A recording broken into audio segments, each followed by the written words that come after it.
In the name of Allah, the most gracious, the most merciful. We will continue to read in the prophetic saying number 425 in the authentic book of Imam Muslim.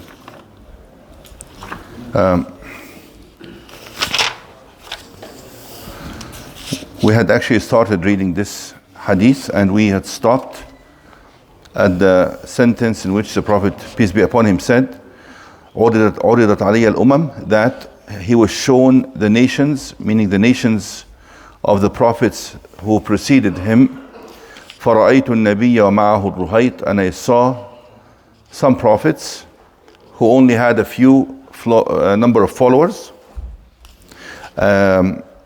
meaning raht in Arabic means less than 10. Ruhayt, actually it's a way of saying raht in making it even less in number than 10, which means probably closer to 5 or 6. وَمَعَهُ الرُّهَيْطِ وَمَعَهُ الرَّجُلُ وَالرَّجُلَانِ, and some prophets were only followed by one man or two men.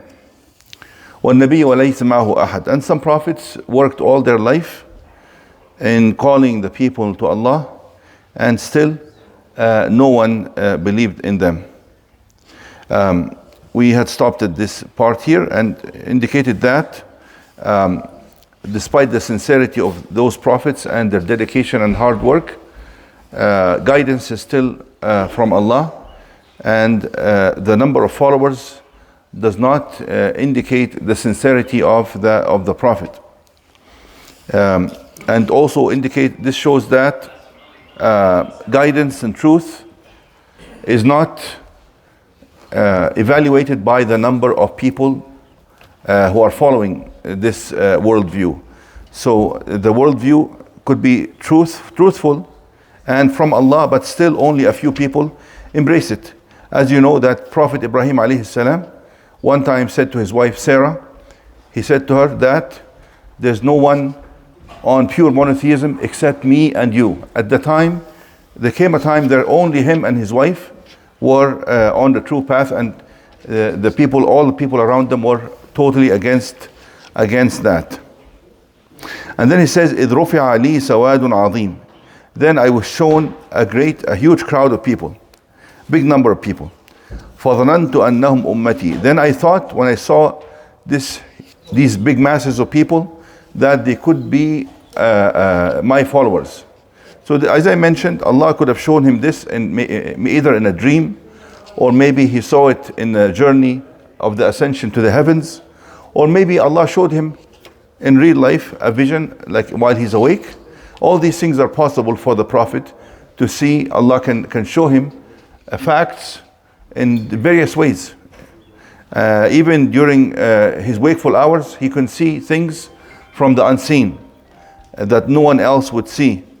As we know, we read in another hadith in which the Messenger, peace be upon him, said, إِنِّي أَرَى مَا لَا تَرَوْنَ وَأَسْمَعُ مَا لَا تَسْمَعُونَ, I do see things that none of you see, and I hear things that none of you are able to hear. And that is by the leave of Allah. That's by the permission of Allah, so that he can learn something to deliver to the people. He says, I saw a huge mass of people. I thought they were my followers, but then I was told those are فَقِيلَ لِي هَذَا مُوسَى وَقَوْمُهُ, this is the Prophet Moses and his followers. And this is a fact of life, that Prophet Moses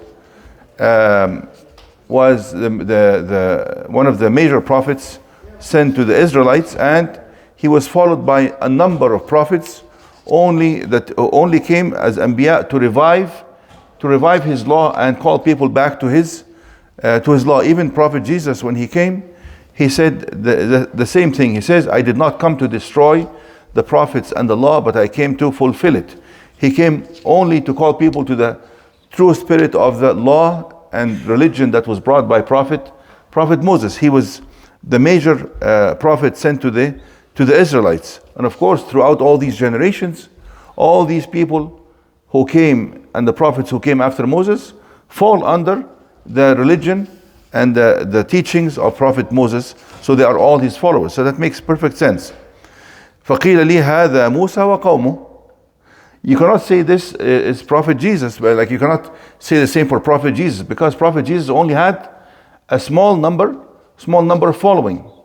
And the people who followed his true teachings were only the few generations that came after him who are still on the pure monotheism that was taught by Prophet Jesus. Beyond that, other teachings were introduced that were not of the teachings of Prophet Jesus. ولكن انظر إلى الأفق. Then I was told to look towards the horizon. فنظرت, so I looked. فإذا سواد عظيم. Then I saw huge masses of people. فقيل لي انظر إلى الأفق الآخر. Look towards the other horizon. So look right and look left, and I looked towards the other horizon. فإذا سواد عظيم. I also saw a huge masses of people on the other side of the horizon. فقيل لي هذه أمتك. Then I was told, those are your followers. ومعهم 70,000 يدخلون الجنة بغير حساب ولا عذاب. And with them there are 70,000 who will enter paradise without any accountability and without suffering any punishment. You follow? This also is the reality, and this is what happened, and it's actually a miracle. If you look at this hadith, in which the Prophet said that his followers will even supersede and exceed the followers of the Prophet Moses in numbers. At the time when the Prophet ﷺ said that, his followers were maybe hundreds or just thousands of people. They cannot be compared to the millions and millions of people who had followed Prophet Moses by the time the Prophet Muhammad came. Do you follow that? So at the time when he said that, his followers were only in the hundreds, maybe in the thousands at the best. So for him to say that his followers will exceed the number of followers of Prophet Moses, he will look through the higher horizon and see huge masses, and other horizons huge masses, obviously more than what was described to him as the followers of Prophet Moses. This is a miracle, because only over time, only over the hundreds of years after the Prophet Muhammad, peace be upon him, did this become a reality and a fact. Only over hundreds of years this became a reality and a fact. And with them there are 70,000. Those are the 70,000 we've been talking about, who will enter paradise without accountability. Now there are narrations for sure that say 70,000, and with each thousand there's another 70,000. Out of the generosity of Allah, and as I mentioned to you, the narrations that say that with each thousand, 70,000 are not as strong when it comes to the chains of narration as this one that we are reading right now, as this prophetic saying that we are reading right now. But still, many prominent scholars of hadith have deemed that other narration also authentic, such as Imam al-Albani. And I researched a little bit to see, and I found that many Imams have actually accepted those narrations that say that 70,000 with each thousand. This will bring the number closer to 5 million. This will bring the number closer to 5 million. I think 4,900,000, something like this. Somebody can do the math, but this is basically what it is. And in some even weaker narrations, you will see that with each individual, 70,000. That will bring the number into the billions, closer maybe more than 4 billion or something like this. Now, it is of course from the wisdom of Allah that the most authentic narration was 70,000 only. But the 70 with each thousand, another 70,000, bringing it up to close to 5 million, is also an acceptable narration. The one that is weakest, at least with regards to documentation, from the standpoint of the science of authenticating the prophetic sayings, science of ilm al-hadith, that's even weaker. But it gives hope to regular people, gives hope to other people. And that's from the mercy of Allah, which means that those with each thousand, another 70,000, they might not be at the same level as those 70,000 who are described. But out of the mercy of Allah, Allah will add those 70,000 with each thousand. And then Then the Prophet Muhammad, peace be upon him, went, after he mentioned that, he left the class. فدخل منزله, and he went into his room. His منزله means his room, because it means house, but in fact we know that his house was basically composed of one room, and it was adjacent to the masjid, and actually had a door into the masjid. Just like in some countries, you'll have the room for the imam. You find the room for the imam attached to the masjid, and it has a door that he comes out from to the masjid. That basically, this is how the house of the Prophet, peace be upon him, was. It was just adjacent and attached to the masjid with a door into the masjid. So he went in. And that's also by the qadr of Allah, and also the wisdom of the Prophet Muhammad, that he wanted the people to start thinking about what he said. فخاض الناس في أولئك السبعين الذين يدخلون الجنة بغير حساب. People started talking amongst each other. Who could these 70,000 be? What are their qualities? What are their deeds? What are their actions for them to deserve to be exempt totally from being questioned on the day of judgment about what they did in this life? Not because they're not exempt based on without any reason. No, they're exempt because of merit, because of their high standards in conduct and morality and belief and faith, which means that they have passed all the tests already. So it's clear that they do not need to be questioned. You follow? They do not need to be questioned. So everything that Allah does is according to a wisdom and a reason. So they started asking each other, who could these 70,000 people be? فقال بعضهم فلعلهم الذين صحبوا رسول الله صلى الله عليه وسلم. Some of them said, maybe those 70,000 people are the people who lived with the Prophet Muhammad, because they sacrificed the most and they persevered and were steadfast at the time against all the odds, because it was a strange call, and the Prophet Muhammad, peace be upon him, was alone amongst a sea of and masses of people, paganism, other religions. Basically, there was no hope for someone like this to achieve his mission or to reach any kind of success. You follow? So people who actually stood by him and risked their life and their wealth and everything were the highest level of belief and faith and dedication, sincerity to Allah. So it's clear, it's Sahaba. There's nobody like them, and they are mentioned. They're mentioned in the Quran in multiple verses. Allah praised them and commended them in multiple verses. So they said maybe they are the ones who lived with the Prophet, mean they also lived and sacrificed and followed him and heard directly from him and had the best understanding. All these things are the qualities of the companions that we know from many other texts. الرسول صلى الله عليه وسلم والسابقون الأولون من المهاجرين والأنصار والذين اتبعوهم بإحسان رضي الله عنهم ورضوا عنه وأعد لهم جنات تجري تحت الأنهار خالدين فيها أبدا. So you see that Allah says that they are the foremost of the believers, the muhajirin, al-ansar, those who migrated and those who supported the Prophet, peace be upon him.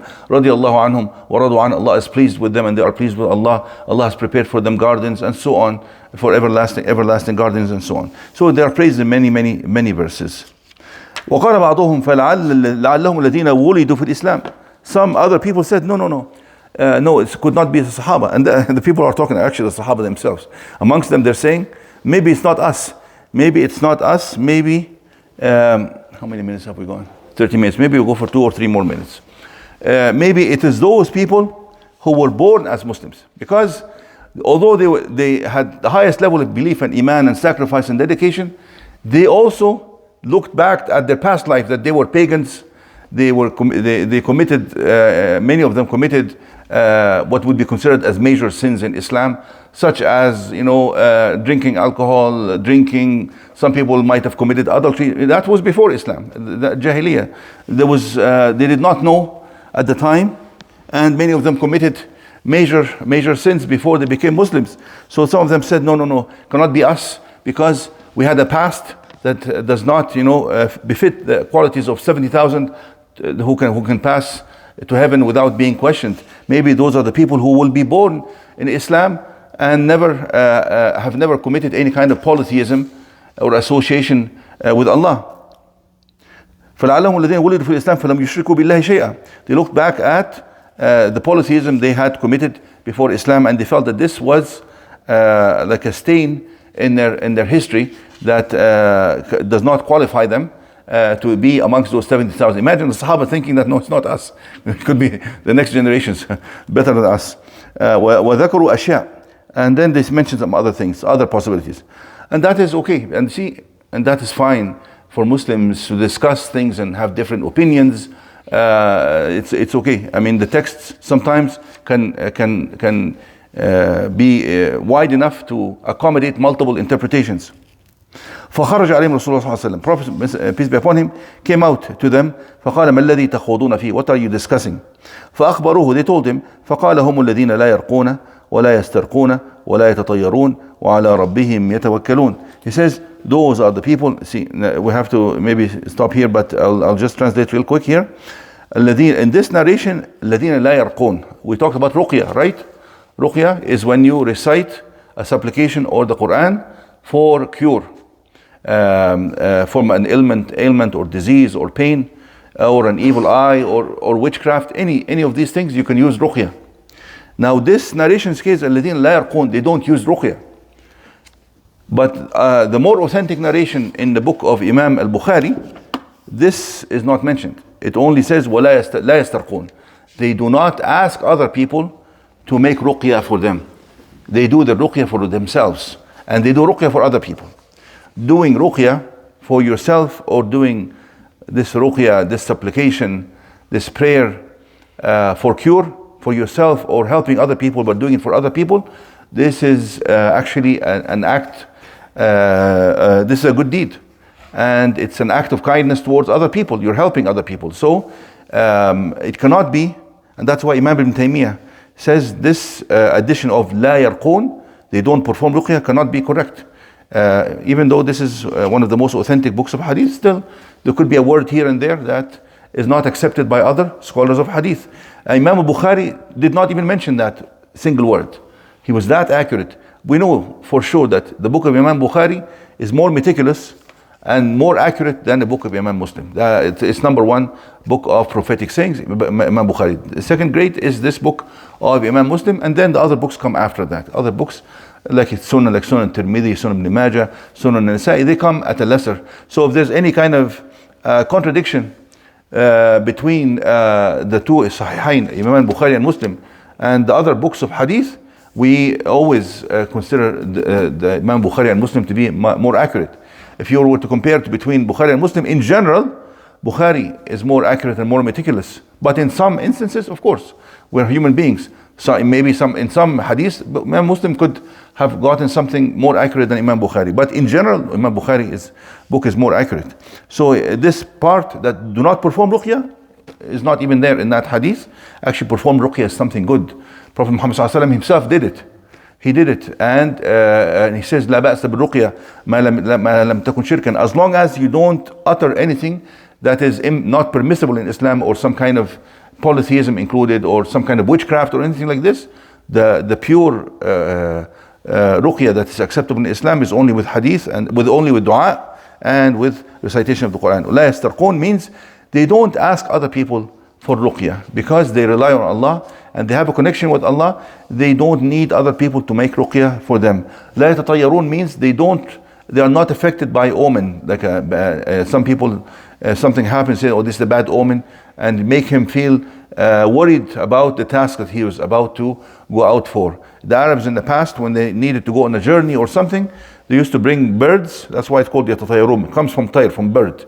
They used to bring the bird and throw it up in the sky like this. If it went towards the right, that's tayammun. They would think that this is going to be a good trip, fruitful, they will come back safe and so on. If it went towards the left, they would consider, no, this is really an evil trip, maybe you should stay home. And they would do something like that. Well, that's called tatayyur. Believe in bad omen and superstition. A true believer knows that everything is in the hands of Allah. We don't believe in any kind of superstition. وَعَلَى رَبِّهِمْ يَتَوَكَّلُونَ, and they only rely on Allah. We can stop here.